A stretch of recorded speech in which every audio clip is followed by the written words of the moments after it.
उत्तम पटेल कौन है? अगर कोई क्षत्रिय आया, कोई राजपूत आया तो उसको अलग कुर्सी दीजिए, या कोई दलित है तो उसको अलग कुर्सी दीजिए। नहीं, उसको लगना चाहिए जब सब एक मेल मिलाप में रहेगा, लगे कि नहीं अब कोई भेदभाव नहीं है। एक वीडियो हमने देखा कि कमलेश तिवारी बिहार के डीजीपी और कैमूर के एसएसपी दोनों को चुनौती दे रहे हैं और काम चाहिए, आराम चाहिए। जब मैं 2020 का चुनाव नहीं लड़ा था, उसके पहले मेरे ऊपर जब भी कुछ होता था आते थे लोग, उठा के ले जाकर डाल देते थे। 2020 का चुनाव लड़ा, लड़ने के बाद एक ऐसा बदलाव हुआ मेरे अंदर, सामाजिक तौर से, राजनीतिक तौर से। लोगों ने बोला कि एक बार जाकर उत्तम पटेल से पूछ लीजिएगा कि दिन भर तो बोलेरो दौड़ता है उनका, तेल वेल का खर्च कहाँ से आता है उनका? पुलिस तो खुद किए, मगर करवाया गया है। क्योंकि अगर मुकदमा पुलिस को करना रहता तो अगले दिन ही कर दी होती। अगर आपको अच्छा खासा कहीं नहीं पैसा कमा पा रहे हैं तो जेल जाइए। जातिवाद एक हमको दीमक की तरह चाट जाएगा। अपने लोग के लिए अगर मेरे लोग मुझे 2 गाली देकर भी चले जाएंगे, मैं बर्दाश्त कर लूंगा, मगर मेरे विपक्ष के लोग और मेरे धर्म के प्रति कोई बोलकर चला है, कतई बर्दाश्त नहीं करता। आपने सच में फिनाइल पिया?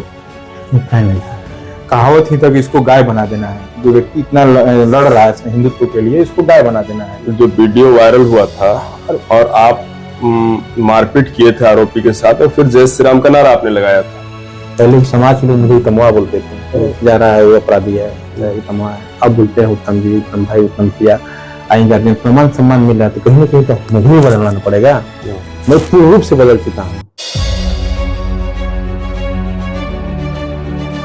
नमस्ते, आप देख रहे हैं वंदे भारत समाचार। अर्जुन सिसोदिया की एक कविता है और बड़ा वायरल चल रही है इन दिनों, और उसी से मैं इस इंटरव्यू का शुरुआत करने जा रहा हूँ। कविता कुछ यूं है कि युद्ध नहीं जिनके जीवन में, वे भी बहुत अभागे होंगे। या तो प्रण को तोड़ा होगा या रण छोड़कर भागे होंगे।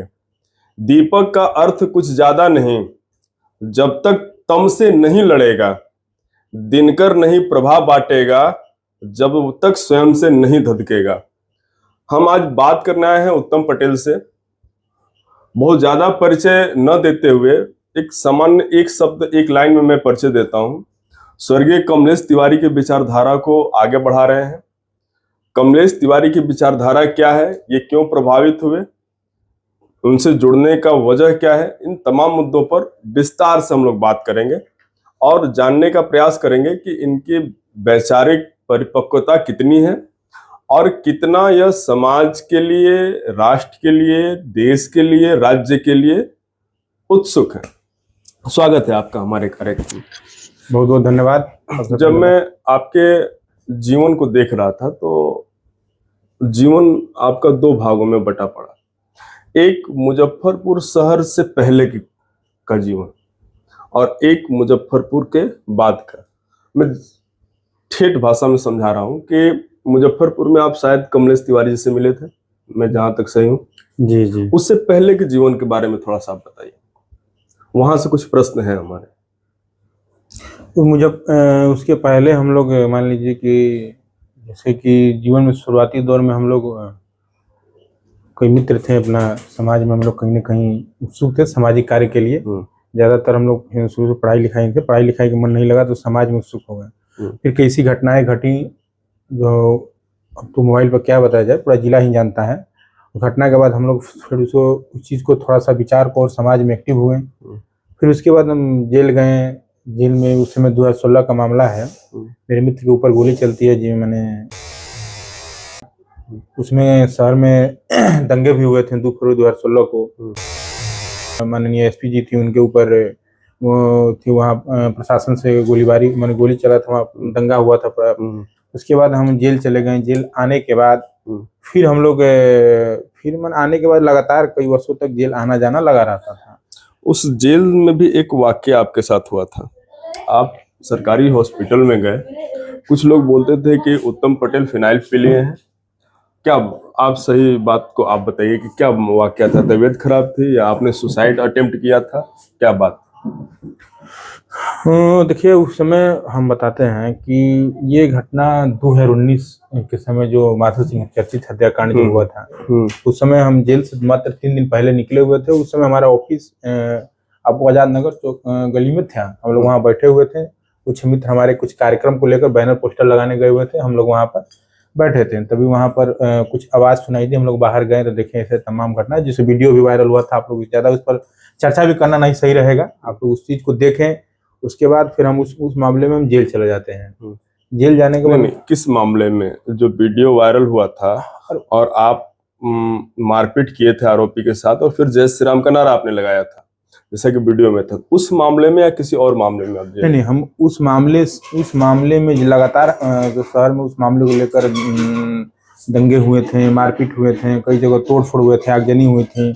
उस मामले लगभग 8 मुकदमे हमारे पे लगे थे। कई महीने फरार रहने के बाद बक्सर से हमारी अरेस्टिंग हुई थी 3 साथियों के साथ। तो उसके बाद हम जेल चले गए। जेल में गए तो हमको वहां से जो आप सभी उस समय जिला, जो मैं ऑन द कैमरा कहना चाहता हूँ, क्योंकि जिला या कैमूर जिला में पहली बार था जो किसी एसपी के खिलाफ सैकड़ों लोग, आपको याद होगा, अगर जानकारी होगा, एकता चौक पर सैकड़ों महिलाएं, माने पुरुष भाई, युवा साथी, सैकड़ों लोग ने एकता चौक पर धरना प्रदर्शन किया के खिलाफ, क्योंकि वो उसका उस मुद्दा में जो उस मामला हुआ था उसको लेकर उन्होंने पूर्ण रूप से एकदम एक समाज का एक पूर्ण पक्षपात किया था। और उसमें हम जब जेल गए तो उन्होंने हमारे ऊपर टारगेट कर लिया। उनके ऊपर सोशल साइट पर भी ट्रोल किया गया कि कैमूर के एसपी को लेकर। हमको उस समय अररिया भेज दिया गया। फिर अररिया हम गए, वहाँ हमको हमारे साथ मारपीट हुआ। तमाम जो कौन मारपीट किया? इनके वहाँ प्रशासन के द्वारा मारपीट, क्योंकि कहावत ही तक इसको गाय बना देना है। जो व्यक्ति इतना लड़ रहा है हिंदुत्व के लिए, इसको गाय बना देना है। ये बात बहुत आगे चल के मैंने उनके मुंह से मेरे खुद वो बोले थे। वहां मारपीट किया गया, मुझे अंडा सिर में रखा गया। फिर वहां से हम आए थे तो यहाँ पर भी मुझे नहीं रखा गया। तो एक दिन हम थाना में थे, यहाँ पे समर्थक भी हमारे होड़ लगे हुए थे, लोग लगे हुए थे पैरवी में। उस समय हमको फिर वहां भभुआ जेल में सेल में रखा गया। तो वहाँ मामला वो फंसा इसलिए, जो आपको बता देते, जब आप खुलवा ही रहे हैं पोल को, नहीं, हम और हमारा चैनल जी इसी बात के लिए जाना जाता है कि हम लोग किसी भी चीज के तह तक जाते हैं, खुला जाते हैं, फिर जनता पे हम छोड़ देते हैं कि जनता उसको कैसे समझती है बातों को। तो वो मामला जो आप क्वेश्चन किए थे, तो फिर हम लोग वहाँ सेल बंद है। उस समय आपको याद होगा मोहनिया रेप कांड का 4 आरोपी भभुआ मंडरकाला में सेल में बंद थे। और 2 ही सेल था। आज नया जेल हो गया तो बहुत सेल बन गए, बहुत फैलाव हो गया। पुराना जेल में 2 ही सेल, छोटी छोटी 2-2 चौकी की कोठरी थी। तो हम लोग उस कोठरी में, एक में 4 लोग बंद थे, या एक में हमको बंद किया गया। तो फिर हम लोग उसमें अपना भाई विधि व्यवस्था कराए, हम उसमें बंद थे। तो दिन भर बंद रहते थे, भोर में निकलते थे, मैंने अपना शौच स्नान करके फिर उसी में हम लोग दिन भर बंद रहते थे। उस पर एक प्रशासन लगी हुई थी ड्यूटी में। तो रात को उन लोगों, चारों जो आरोपी थे, वो रात को बात करते हैं कि कि अपने में रात को 11 से 12 बज रहा था। हम सोए हुए थे, सोए नहीं तो ज्यादातर उसमें हम लोग जेल में रहते थे। तो अभी मेरा भी बहुत कॉपी पर जो अपना जीवनी लिखते रहते हैं, और इससे किताब पढ़ रहे थे। तो उन लोगों को लगा कि भैया सो गए हैं वो, ठीक ना, लोगों को लगा कि वो सो गए हैं। तो वो अपना उस चीज को बोलेंगे, जो लड़की के साथ जो बलात्कार या रेप का जो भी मामला था, वो उस पर एक जातिगत सूचक, धार्मिक सूचक पर टिप्पणी की हिंदू लड़कियों के ऊपर। मैंने हिंदू की लड़कियां तमाम इस तरह हैं, उनके साथ अच्छा लगता है। तो हम इसको सुने तो रात को हल्ला नहीं किए, चुपचाप सोए हुए थे हम। तो बहुत कुछ बातें की जो उन्होंने मीडिया पर नहीं बात करने जो है। तो हम लोग क्या किए कि फिर उसके बाद सुबह हम लोग गए सोच में गए। तो लोग भी सोच में, सब कुछ प्रशासन साथी में लेके गई, हम लोग साथी लेके गई। तो हम लोग सोच के तो उसी उन लोगों को हम लगे उसी में मारने पीटने।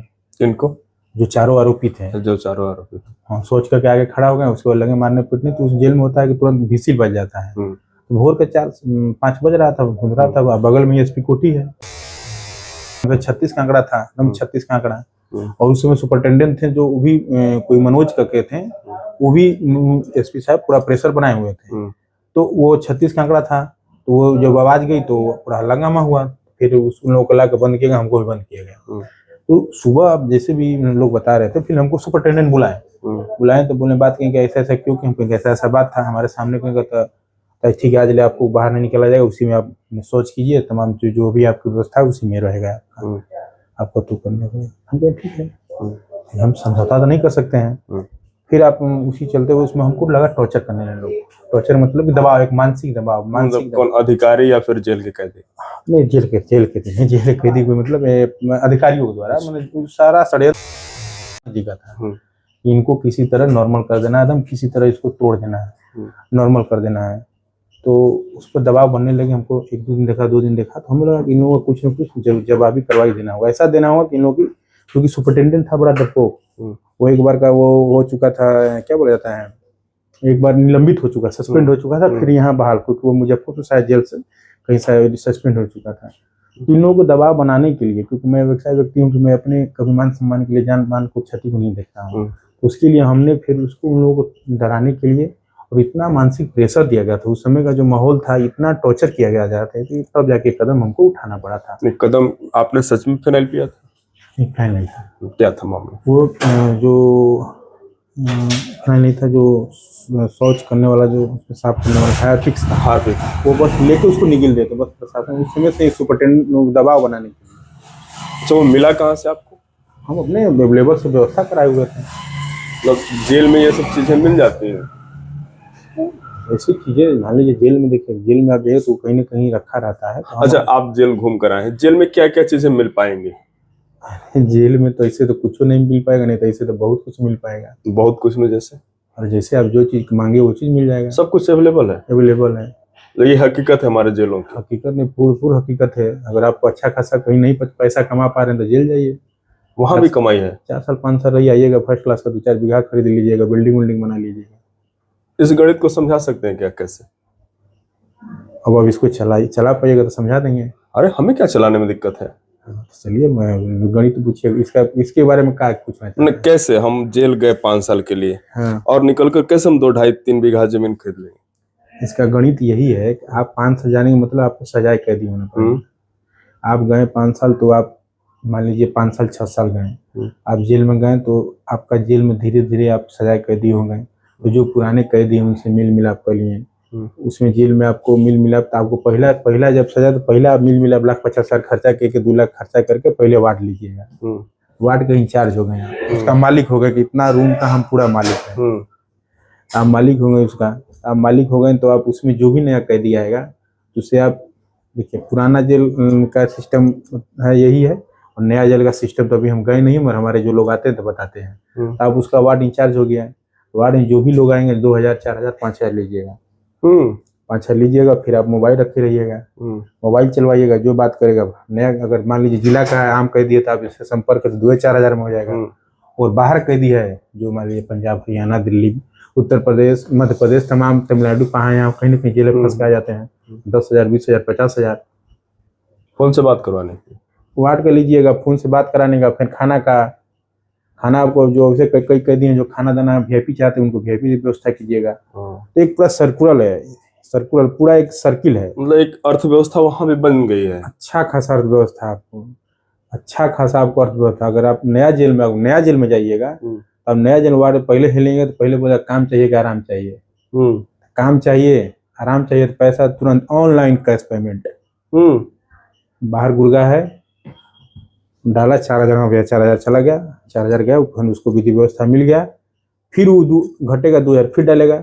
इसी मैंने जेल में यही नियंत्रण प्रक्रिया है कि आम कैदी को दबाना, आम लोगों को दबाना, आम लोगों का राशन कार्ड देना, सब उस जो अपने घर भेजकर अपना अच्छा खासा विधि व्यवस्था बनाए हुए हैं। चलिए, अब हम आते हैं उत्तम बाबू आपके मुजफ्फरपुर के उस मुलाकात पर कमलेश तिवारी से। कैसे आप जुड़े वहां पर?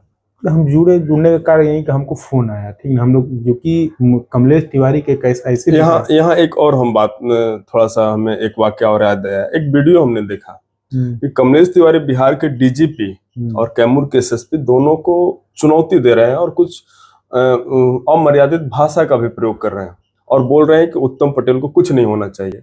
वो वीडियो का सीक्वेंस क्या है और क्यों बोला था उन्होंने ऐसी बात? इस वीडियो के एक ही सीक्वेंस है कि क्योंकि उस समय मुझे पूर्ण रूप से फंसा दिया गया था। कैमूर के जो SP थे बोल ही दिए थे कि वो पूर्ण रूप से पक्षपात कर रहे थे, जिसके लिए इसलिए उनका कार्यक्रम भी लगा हुआ था। और बिहार के DGP शायद उस समय गुप्तेश्वर पांडे जी थे शायद, हमें लगता है। तो उनको दबाव बनाने के लिए उसके बाद उनकी हत्या हो जाती है, तो इसलिए वो मुझे बचाने के लिए, क्योंकि जिस तरह से मेरे ऊपर केसों पर केस लादे जा रहे थे, एक तो उल्टा सला बचाना भी, क्योंकि वह प्रशासन की हिम्मत नहीं थी कि वहाँ दरोगा भी थे, उनका हिम्मत नहीं थी कि पकड़ लें उसको। अभिनंदन यादव करके दरोगा थे, बचाना भी लास्ट में फंस जाना, बुरी तरह फंस जाना। तो कहीं ना कहीं प्रशासन फंसा रही थी, प्रशासन नहीं, माननीय एसपी साहब फंसा रहे थे। इसीलिए वो इस चीज को लेकर उन्होंने कैमूर के एसपी और डीजीपी को उन्हें मुंहतोड़ जवाब दिए थे। अच्छा, इससे पहले आपकी मुलाकात हो चुकी थी उनसे? हाँ, उसके पहले मुलाकात कई बार, उनकी घनिष्ठता भी बन चुकी थी। पहली मुलाकात मुजफ्फरपुर में हुई? पहली मुलाकात मुजफ्फरपुर में हुई थी, क्योंकि उनका एक ही विचार था कि भारत भर में, हमें नहीं, भारत भर में जो भी क्रांतिकारी हिंदू युवा साथी थे, वो कहीं ना कहीं सोशल साइट से जैसे भी उनको मैसेज आता था, सारा उनका जानकारी लेके वो उनको अपने आदमी के द्वारा, अपने लोगों के द्वारा, आसपास के लोगों द्वारा बुलवाते थे, बात करते थे, विचार लेते थे, फिर सीक्वेंस होता था, मेल मिलाप होता था, फिर उनके सब विचारों से विचार मिलता था। तो वही विचार हम लोग का पहला मुलाकात मुजफ्फरपुर कार्यक्रम में हुआ था, जहाँ सैकड़ों लोग उस कार्यक्रम में शामिल थे बिहार के कोने से। तो वहीं से मुलाकात हुई, वहीं से फिर कारवा बना, उनके साथ फिर लखनऊ मुलाकात हुई, लखनऊ कार्यक्रम में तमाम धरना प्रदर्शन में हमने शामिल हुआ।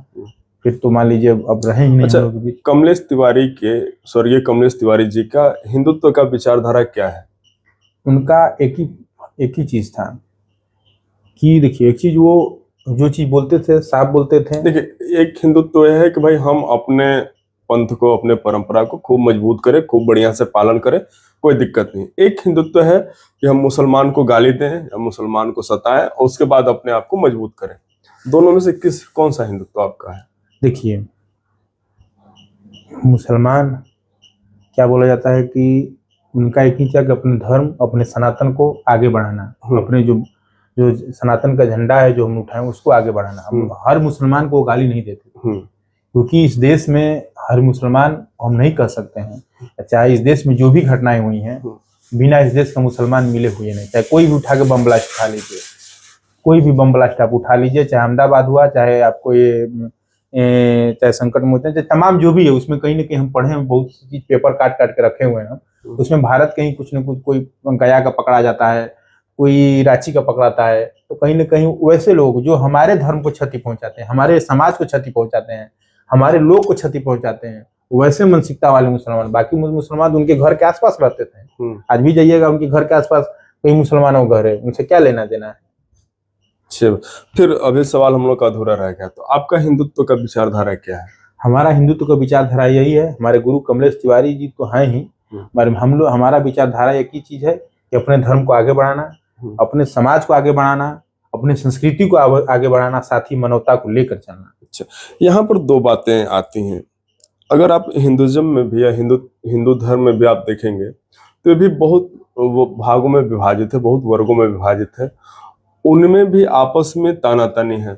दूसरी तरफ सामाजिक न्याय है कि कोई वर्ग पीछे रह गया, उसको आगे करना है। तीसरा आरक्षण की लड़ाई है, कोई कहता है कि आरक्षण ठीक है, कोई कहता है आरक्षण खराब है। तो फिर जब तक इन चीजों पर सुधार नहीं होगी, तब तक हमारा हिंदुत्व या आपका हिंदुत्व कैसे आगे बढ़ेगा? अब देखिए, एक लड़ाई इसको भी तो लेकर, आरक्षण की मैं बात नहीं कर रहा हूँ, मेरा सीधा है कि भाई हिंदू धर्म में भी तो ऊंच नीच का भेद है, बहुत तौर पर वर्गीकरण है। तो इसको बिना सही किए कैसे आप आगे बढ़ पाएंगे? देखिए, पहले का तो मैं बात नहीं कर पाऊंगा, तो पहले का बात भी करना सही नहीं रहेगा। पहले क्या हुआ क्या नहीं हुआ, अभी वर्तमान में देखना है। इस समय देखिए, अगर हिंदू को बांटने का काम किए हैं तो इस देश के राजनेता किए हैं। इस देश के वर्तमान में आप देख रहे हैं कि बिहार में चुनाव शुरू होने वाला है। कई लोग जाति के नाम पर कार्यक्रम, पार्टी के नाम पर कार्यक्रम, तो हिंदुत्व मजबूत कहाँ से होगा? इन सब बातों को आप सही नहीं मानते कि जाति के नाम पर कार्यक्रम? देखिए, हम जाति के नाम पर नहीं, हम लोग आप जो हमारा कार्यक्रम देखे होंगे, हिंदू एकता महासम्मेलन, उसमें साफ नहीं था कि जात पात का करो विदाई, हम सब हिंदू भाई भाई। तो जातिकरण साफ इस दूर होना चाहिए। जाति होना चाहिए, कैसे होगा? क्या आपका क्या कोई रोड मैप है इसमें? इसमें देखिए, हम लोग का रोड मैप यही है कि हम लोग हर जगह जो जाति का भेदभाव है, लोग कहते हैं कि हम ब्राह्मण हैं, हम राजपूत हैं, हम कुर्मी हैं, हम मान लीजिए हम यादव हैं, हम कुशवाहा हैं, हम चौहान हैं, हम दलित हैं, तमाम चीजें, इस चीज को धीरे धीरे दूर करना। क्योंकि उनको हर अपने कार्यक्रम में, चाहे अपने कोई कार्यक्रम में, फंक्शन में, उनको सबको निमंत्रण करना होगा। उनका बिना भेद हो ही नहीं कि अगर मान लीजिए अगर कोई क्षत्रिय आया, कोई राजपूत आया तो उसको अलग कुर्सी दीजिए, या कोई दलित आया तो उसको अलग कुर्सी दीजिए। नहीं, उसको लगना चाहिए जब सब एक मेल मिलाप में रहेगा, लगे कि नहीं अब कोई भेदभाव नहीं है। मान लीजिए कुर्सी है, तो हम मान लीजिए कोई राजपूत आया तो उसको हम यहाँ बैठा दिए, कोई दलित आया तो उसको वहां बैठा दिए, कोई कुशवाहा आया तो उसको वहां बैठा दिए। नहीं, जो इस पर सबको एक समान का दर्जा मिलना चाहिए, एक समान का मान सम्मान। मान सम्मान सबको दीजिए एक समान, लगेगा कि नहीं मेल मिलाप हो गया। पर ये अभी वर्तमान में है स्थिति है नहीं हो वर्तमान में देखिए आने वाला समय में करना पड़ेगा, नहीं करेंगे आज चाहे नहीं करेंगे तो इसका बड़ा भुक्त भोगी हम लोग होंगे, हमारी पीढ़ी होगी। शायद हम लोग जिंदा रहे चाहे नहीं रहे, मन आने वाला पीढ़ी होगी। ये चीज को आप भी जानते होंगे चाहे हम भी जानते हैं, क्योंकि इसका बहुत बड़ा जातिवाद एक हमको दीमक की तरह चाट जाएगा। कुछ नहीं होगा, जातिवाद करने से कुछ नहीं। हम कहें कि हम पटेल हैं, हमारे पटेल क्या कर पाएंगे पटेल होकर? नहीं, इसमें तो भोजपुरी जो गायक हैं वो भी बड़ा भूमिका निभा रहे हैं, सब जाति पर गाने खूब धड़ल्ले से निकल रहे हैं। तो वो थोड़ा वो जानते हैं वो चीज खाली अपना जान रहे हैं कि यूट्यूब पर चैनल पर चलेगा, व्यू मिलेगा, पैसा वैसा आएगा। उत्तम पटेल कौन है? उत्तम पटेल एक हिंदू लीडर हैं और मानवता के पक्का पुजारी हैं। उस मानवता में मुसलमान है? एकदम सॉलिड है। कैसे मुसलमान है आपके परिभाषा में अगर बोला जाए तो? मेरे परिभाषा में एक ही चीज है कि आपको अगर कुछ पेपर ऊपर कटिंग होगा नहीं तो आप जानते होंगे कि मैं कभी भी, देखिए मेरा चीज है धार्मिक, अपने धर्म को मानता हूँ, अपने धर्म के लिए जान दे भी सकता हूँ, जान ले भी सकता हूँ। और दूसरा चीज मानवता, सामाजिक हर कार्य समाज के लोग गिन चुन के नहीं। अब गली नली बनवाएंगे हम, चाहे कुछ कार्य करेंगे तो थोड़ा ना कि उसमें मुसलमान आएगा कि हिंदू है, वो सामाजिक कार्य हुआ। और मानवता, जब रोड पर हम चलते हैं तो कोई भी एक्सीडेंट कर जाता है तो उस समय हम नहीं पूछते हैं कि तुम मियाँ हो कि हिंदू हो कि तुम ईसाई हो कि सिख हो, तो उसको गाड़ी पे उठाते हैं और डाल देते हैं और ले आते हैं अस्पताल। इसका आपको उदाहरण दे देते हैं, क्योंकि इसी तरह एक मेरे फेसबुक कोई व्यूअर के मियाँ जी थे, हमसे मैंने कहें कि आप बस हिंदुओं के लिए सोचते हैं, मुसलमानों के लिए नहीं सोचते हैं। मैं एक बार क्षेत्र में जा रहा था, ओखारा मोड़ पर वही एक्सीडेंट, 2 लोग पड़े हुए थे, 20-30 लोग अपना जुटे फोटो खींच रहे थे। एक लोग का पूरा ये धुना गया था और एक लोग साइड में, तो उसमें शायद लग रहा था कि मियाँ जी का गलती था कि भाई इस फुल रूप से नहीं कर सकता हूँ। तो उसमें क्या हुआ कि दोनों लोग हम गए थे, तुरंत गाड़ी पर लगे लादने, उसमें से एक मियाँ जी थे। तो मियाँ जी थे तो कोई सिकंदरपुर के मियाँ जी लोग आए, कहेंगे नहीं उतारिए, अरे वो लोग आए तो नहीं उतारिए, हम लोग गाड़ी मंगा ले जाएंगे। हम कह रहे यार उसमें वो चीज नहीं है, इस चीज मत सोचो। तो जिसको घाव लगा बोला कि वो गलिया के बोला उन लोगों को, हमको छोड़ दर्द हो हमको ले जाता, उस तरह हम उन ले गए, दोनों लोग को इलाज कराएं और दोनों लोग को रेफर कराएं। दोनों जब से परिवार नहीं है तब से वहां से गए नहीं। तो ये मानवता हमारा, हम इसी को मानवता मानते हैं। भारत है, यहाँ सबकी अपनी विचारधारा की स्वतंत्रता है। 4 साल पहले चुनाव था 206 विधानसभा चैनपुर से। पहले आप मन बनाए, फिर अपनी मम्मी को, अपने माता जी को आगे बढ़ाया। आप क्यों नहीं चुनाव लड़े उस? अरे उस समय देखिए गुरु, हम पूरा रिसर्च कर आते हैं हम लोग। तो एक चीज देखिए, उस समय हम इसलिए नहीं चुनाव लड़ पाए, आपको बता देते हैं। अब कई लोग, हमारे मुख्य लोग जानते हैं, उस समय केस भी था और माननीय एसपी साहब पीछे पड़े हुए थे। हाँ, उस समय भी हमको कई दिन थाना बैठा दिया गया था मोहनिया, और उसके बाद मेरा उस समय उम्र भी नहीं हुआ था। अच्छा, उम्र भी नहीं? उस समय हम चुनाव लड़ने वाला उम्र नहीं था। अब तो हो गई है उम्र? हाँ, अब तो पूरा कन्फिडेंशियली हो गई है। तो क्या चुनाव की तैयारी जोर शोर से है। पार्टी या फिर अपने संगठन से? निर्दलीय वही संगठन, चाहे निर्दलीय, और दोनों वही हुआ उसमें। तो फिर निर्दलीय आप अगर लड़ते भी हैं तो फिर आपको क्या फायदा होगा उससे? देखिए, कि चुनाव लड़ने का एक ही मकसद है कि अपने आप को मजबूत करना। जब और एक चीज है कि जब से कोई व्यक्ति मैं ही हूँ, तो आप लोग देखते हैं कि आप 5 साल पहले के उत्तम पटेल को देख लीजिए और 5 साल आने वाला इस उत्तम पटेल को देख लीजिए। जब मैं 2020 का चुनाव नहीं लड़ा था, उसके पहले मेरे ऊपर जब भी कुछ होता था, आते थे लोग उठा के ले जाकर डाल देते थे। 2020 का चुनाव लड़ने के बाद एक ऐसा बदलाव हुआ मेरे अंदर, सामाजिक तौर से, राजनीतिक तौर से और वैचारिक तौर से और प्रशासनिक तौर से। उसके बाद मुझे कुछ भी होता है छोटा मोटा, तो एक बार ये रहता है कि नहीं, उसको हाथ लगाने से पहले पूरा सर्च करके जाए। जैसे बोले ना, रिसर्च कर क्या है, पूरा सर्च। झूठ है कैसे के साथ, उस समय झूठो केस हो गया, उठा के मियाँ जी कर दिया, उठा के डाल देता था। तो कहीं ना कहीं अपने आप को हम मजबूत रहेंगे, क्योंकि हम समाज का अगर सेवक हैं, कोई झंडा लेके चल रहे हैं, तो वैसे विचारधारा का अगर हम अपने पीछे जनाधार लेकर नहीं चल पाएंगे तो कार्य नहीं करें। क्योंकि मेरे पीछे कोई बड़े नेता तो है नहीं, उल्टा बड़े नेता तो तोड़ने के पीछे लगे रहते हैं कि उत्तम पटेल को कैसे तोड़ देंगे। एक युवा है जो इतना कम उम्र में इतना मध्यम वर्गीय परिवार का जो शासन साधन संसाधन की कमी के बाद भी रोज उसकी गाड़ी फील्ड में बोलेरो दौड़ती है। इस पे भी आएंगे हम। और तो इसलिए हम चुनाव लड़ने का एक ही चीज मकसद है, अपने आप को मजबूत करना। अगर मजबूत रहेंगे तभी हम समाज की सेवा कर पाएंगे, समाज के लोगों के दुख सुख में जा सकेंगे, समाज की लड़ाई लड़ सकेंगे। कोर्ट हो, चाहे थाना हो, चाहे जेल हो, चाहे अस्पताल हो, चाहे रोड हो, चाहे कहीं भी हो, चाहे पहाड़ हो, कहीं भी लड़ पाए। इसलिए अपने आप को मजबूत बनाने के लिए हम लोग चुनाव लड़ने से ये फायदा होता है, सब लोग हमको जाने कि उत्तम पटेल कौन है।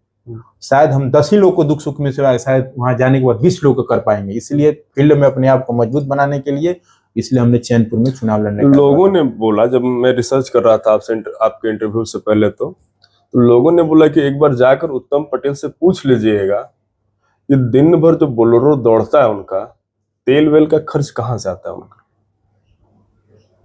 देखिए एक चीज मैं मंच पर भी बोलता हूँ और आज भी बोल देता हूँ, मेरे पास कुछ है वह नहीं, कुछ नहीं है मेरे पास। अगर मेरे अकाउंट में अगर चेक कीजिए तो अभी 0 रुपया बैलेंस दिखाया जाए। तो उसके बाद मैं कहीं भी चलता हूँ तो मेरे लोग हैं, मेरे ऐसे लोग हैं। अब बोला ना कि मेरा भाई एक नहीं था मोबाइल खरीद के दिया, तो मेरे लोग हैं। और मैं उनका, चाहे आप इस चैनपुर विधानसभा से लेके भभुआ विधानसभा से लेके बनारस से लेके लखनऊ से लेके और गाजियाबाद बक्सर से लेके रोहतास से लेके और दिल्ली से लेके और अधौरा और रापटगंज से लेके मध्य प्रदेश तक लोग हमारे हैं। तो लोग, हम जब भी किसी को पुकारते हैं, महीना में जो मैनुअल खर्चा मेरा इतना है, तो मुझे बस, हमको अधौरा कार्यक्रम में जाना है, बस अधौरा से भभुआ जाने भर बस हमको तेल डाल देना है। उसके बाद वहां के लोग डालेंगे तेल, वहां के लोग खिलाए पिलाएंगे, वहां के लोग हमको घुमाएंगे। घूम लिए हम, फिर हम अपना आने के लिए डाल देंगे तेल, चले आएंगे। नहीं, एक होता है कि प्रेम से जितना बोल रहे हैं कि तेल लोग डाल देंगे, तरीका क्या होता है, सही वाला या गलत वाला? नहीं, क्योंकि हम जब आ रहे थे आपका इंटरव्यू करने, तो लोग बोले कि सवाल पूछते समय पत्रकार थोड़ा सा सतर्क रहना तुम। तरीका क्या होता है? तरीका आप कहेंगे गलत कि सही, मतलब नहीं समझ पाए हम। मतलब हम साफ साफ बता देते हैं कि एक होता है कि भाई तेल डाल दीजिए, और एक है कि तेल डलवा दीजिए। नहीं, एक चीज हमारे लोग नहीं जानते हैं। उत्तम पटेल के पास कुछ है नहीं, तो जाते हैं तो बेचारे खूब डलवा देते हैं, प्रेम से, डर से नहीं। लोग ऐसा पूछते हैं हमने आपसे, डर से नहीं। अच्छा, जानते हैं कि डलवा दिए, ताकि भैया हैं तो कहीं ना कहीं जरूर हमारे लिए दौड़ के चले आ रहे हैं, तो रहेंगे रोड पर तभी ना। भैया साधन संसाधन की कमी में घर बढ़ जाएंगे तो क्या हो पाएगा। आप नहीं जानिएगा, हमारे अकाउंट में कम से कम ऐसे कई गार्जियन है जो महीने में अपना पैसा हमको अकाउंट में ट्रांसफर कर देते हैं। ये चीज है, सब बताने की चीज नहीं, क्योंकि मजबूती चीज है। ठीक है, आते हैं हम लोग एक और चीजों पर। अगर मान लीजिए ये चीज आप खुल के ये चीज डायरेक्शन बता दें तो विपक्ष पीछे पड़ा हुआ लग जाएगा हाथ काटने। अच्छा, विपक्ष का काम है आपके पीछे लगना। सौभाग्य है कि आप आगे हैं, आपके पीछे कोई है।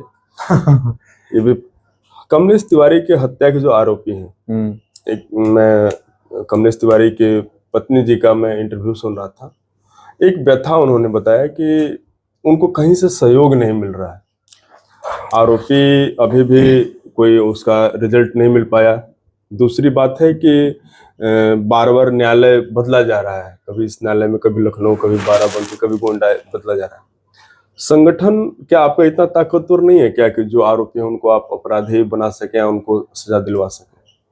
देखिए, कमलेश तिवारी जाने के बाद, क्योंकि जो उनकी वाइफ इधर पत्नी किरण कमलेश तिवारी, वो पहले गृहस्थ जीवन में थी, तो उनको मैं बहुत शुक्रगुजार और बहुत उनको एक ऐसी महिला मानता हूँ कि जिसके घर में, जो मैं हम लोग यहाँ इंटरव्यू दे रहे हैं, उसी घर में मेरी हत्या हो जाए, लोग आके गर्दन काट के चले जाएं गोली मार के, तो कहीं ना कहीं वो औरत फिर खड़ा होकर समाज में खड़ी है, तो कहीं ना कहीं सबसे पहले उसका दायित्व, उसको मैं धन्यवाद। दूसरा चीज रहा संगठन का, संगठन उनके जाने के बाद कहीं ना कहीं कमजोर पड़ा है, क्योंकि अब वो जो कमलेश तिवारी थे तो किरण कमलेश तिवारी जी नहीं हो पा रही हैं। दूसरा चीज कि आज के डेट में जो लोग मजबूत होने के पीछे दौड़ते हैं लोग। सवाल मेरा उत्तम बाबू यहाँ से फिर आ गया कि जब संगठन ही आपका कमजोर है तो आप चुनाव में किस आधार पर ताल ठोक पाएंगे? मैं अपने चेहरा पर। अच्छा, आप अपने चेहरा पर? हम अपने चेहरा पर। ठीक है। किताब पढ़ते हैं आप? हाँ, किताब तो पढ़ते हैं। फिलहाल कौन सा किताब पढ़ा आपने? फिलहाल देखिए, हम लोग पढ़ते हैं, मान लीजिए कोई बुक हुआ, जैसे इस समय ज्यादा हम पढ़ने का मन ये कोई रहता है, वैसा रोचक चीज जैसे नहीं होता है, वो किताब रखे हुए हैं रोचक चीज, जैसे कि ये आपको कोई कभी भी हुआ, हम्म, उसी से हम लोग पढ़ते उड़ते हैं। अच्छा। हम्म। मतलब किताबों में रुचि है आपकी? पहले पहले नहीं था, अब रुचि है। पहले नहीं था, अब क्यों हो गई? अब बोल ही नहीं कि 5 साल पहले वाला उत्तम पटेल नहीं है, 5 साल बाद वाला उत्तम पटेल, बहुत बदलाव हो गया है। गुरु क्या क्या बदला वही तुम पूछ रहे हैं। मैं सब कुछ बदल दिए हैं। जैसे पहले आप एग्रेसिव थे, पहले कोई किसी बातें पे गुस्सा हो जाते थे, अब नॉर्मल। कैसे हुआ? बदलाव हुआ है, बस एक ही चीज जान गए कि नहीं, समय के साथ बदलना होगा। हम्म, और हम किस पर गुस्सा होंगे? आपको क्या गुस्सा हो जाएंगे? आप हमारी समाज के, हमारे लिए आप हो जाएंगे, जहाँ गुस्सा होना वहाँ गुस्सा होंगे। और रही बात सब कुछ, क्योंकि पहले जो कि समाज हमको अगर मान सम्मान दे रहा है, अगर मैं समाज का अन्न खा रहा हूँ, समाज के बदौलत चल रहा हूँ, तो समाज का कुछ न कुछ उसका मैंने गलत मिसयूज ना हो। पहले भी समाज के लोग मुझे उत्तमवा बोलते थे, जा रहा है वो अपराधी है, चाहे उत्तमवा है। अब बोलते हैं उत्तम जी, उत्तम भाई, उत्तम भैया, आई गार्जियन, प्रमाण सम्मान मिल रहा है, तो कहीं ना कहीं तो मुझे भी बदलना पड़ेगा। मैं पूर्ण रूप से बदल चुका हूँ। बस अपने लोग के लिए, अगर मेरे लोग मुझे 2 गाली देकर भी चले जाएंगे, मैं बर्दाश्त कर लूंगा, मगर मेरे विपक्ष के लोग और मेरे धर्म के प्रति कोई बोलकर चला है, कतई बर्दाश्त नहीं कर पाऊंगा। आप 206 विधानसभा से तैयारी कर रहे हैं, चैनपुर से जी। वहां अभी माननीय मंत्री भी एक हैं, वो भी दावेदार होंगे, फिर भाजपा की भी दावेदारी होगी, बहुजन वहां से मजबूत स्थिति में है चैनपुर से। आप क्या रणनीति वहां बनाएंगे? क्योंकि आपकी लड़ाई छोटी लड़ाई नहीं है वहां पर। देखिए, एक चीज बता देते हैं, अभी तो वर्तमान में तो कुछ नहीं बता सकते हैं। भाई मुंडेश्वरी की कृपा रहा तो मैं वहां से कमरा कर रहा हूँ। अगर जमा खा वहां से लड़ गए एनडीए गठबंधन से, तो फिर वहां कुछ माहौल कुछ और रहेगा।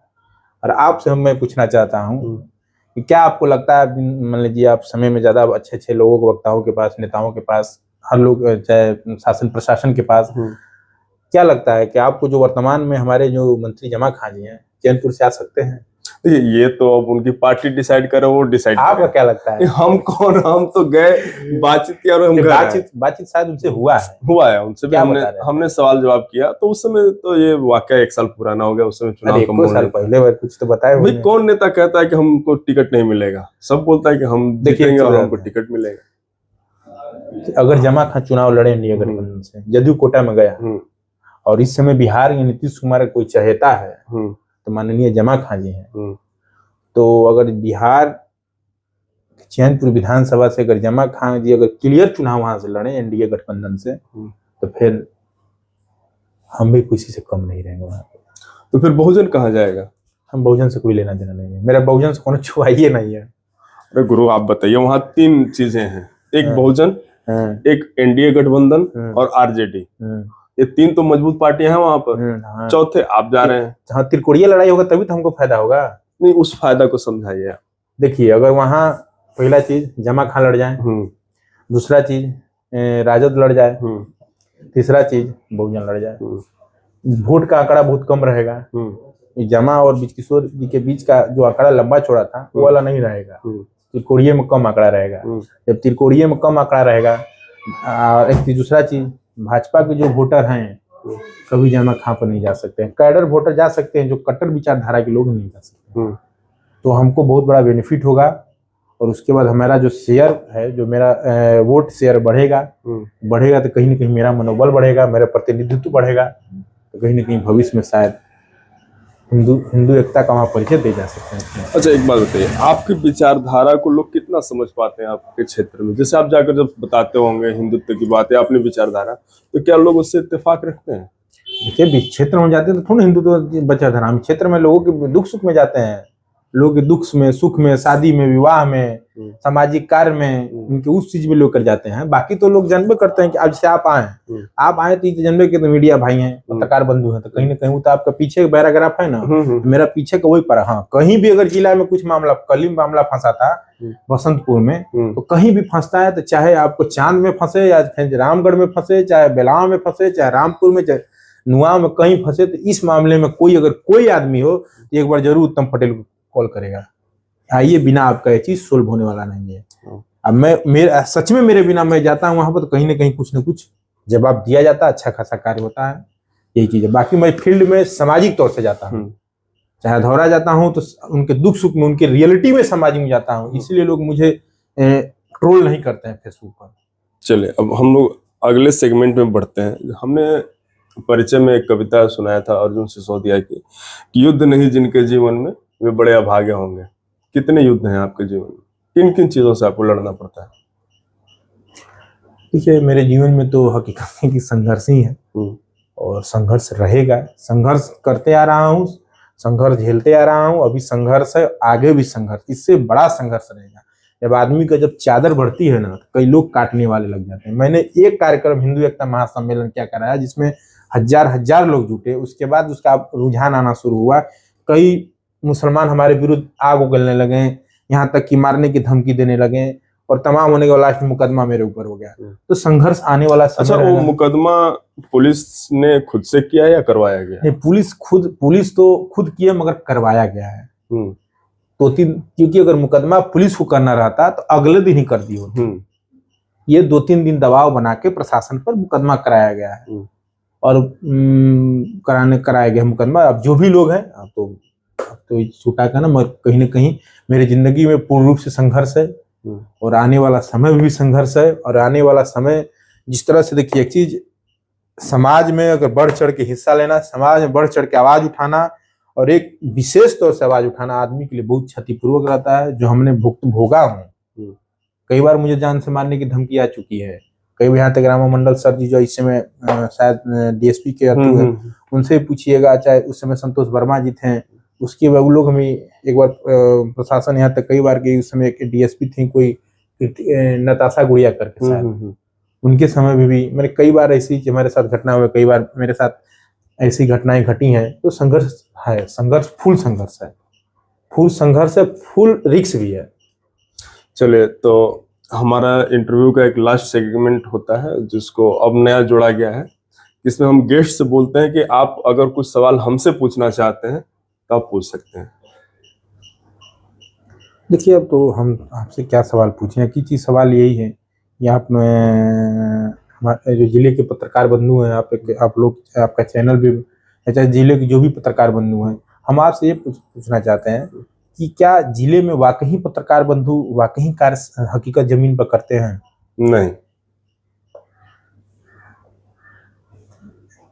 ये चीज कोई ये चीज जो आपका सवाल रहा, क्योंकि हमने कई बार देखा है, इसलिए आपसे क्वेश्चन किया। तो यह चीज की वाकई हकीकत इस जिला में पत्रकारों को हकीकत जमीन पर कार्य करने की जरूरत है कि नहीं? बिल्कुल जरूरत है। चलिए, दूसरा अच्छा लगा, क्योंकि ये जो दुख है अपना हमने बयां कर दिया आपसे। और मैं कभी भी कैमरे के सामने सच्चाई से पीछे नहीं हटता।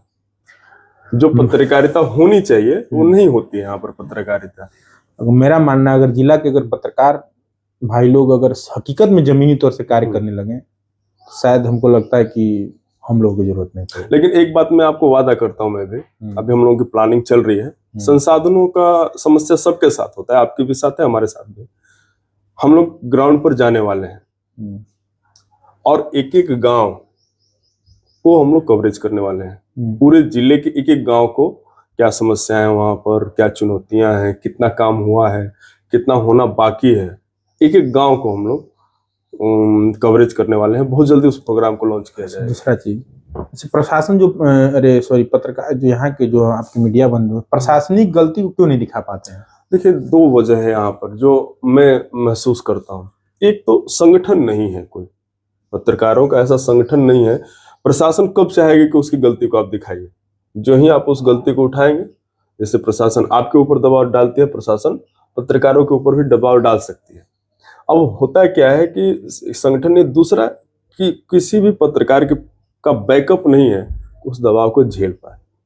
तो ये जो सबसे बड़ी समस्या आती है पत्रकारों के साथ, क्योंकि सब छोटे छोटे चैनल हैं। बड़े चैनल जो हैं वो जब तक वहां से ऑर्डर नहीं आएगा वो कुछ दिखाएंगे नहीं।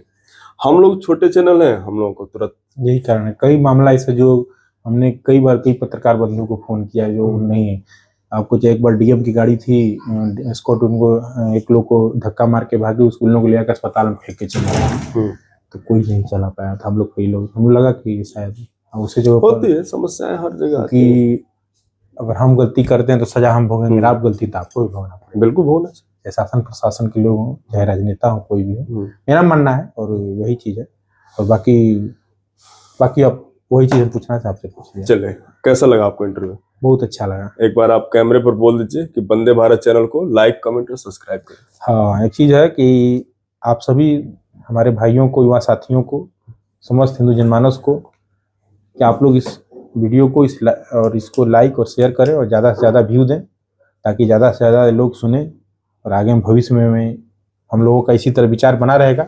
जय हिंद, जय भारत, जय श्री राम, जय हिंद। दर्शकों, बतकही के अगले एपिसोड में फिर किसी को हम लोग बुलाएंगे। आप इनकी बातों से, इनके विचारों से कितने सहमत हैं, कमेंट में जरूर बताइए। धन्यवाद।